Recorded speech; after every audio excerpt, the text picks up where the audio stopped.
साथीहरु हेर्नु होला है, म आज वाटर क्यान्डल बनाउँदै जाँदैछु। यहाँ मैले माला राखेँ सबभन्दा पहिला, त्यसपछि फुल राख्दैछु है साथीहरु, हेर्नुस् है। यी रङ्गी बिरङ्गी फुलहरू राख्दैछु अनि तपाईहरुले नै बनाउन सक्नुहुन्छ।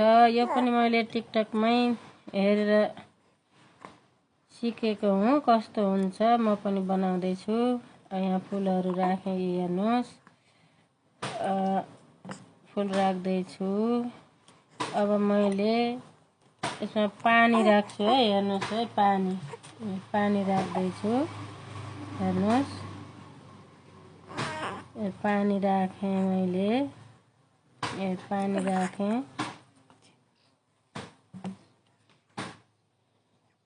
अब मैले यसमा तेल राख्छु, तेल राखेँ, हेर्नुहोस् है साथीहरु, तेल राख्छु मैले। त्यसरी मैले यो ज्योति पहिले नै रेडी बनाइसकेको थिएँ।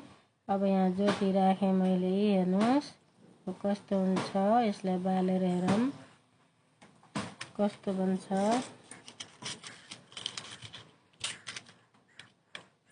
कस्तो हुन्छ कमेन्ट गर्नु होला साथीहरूले। हावा लाग्यो। अब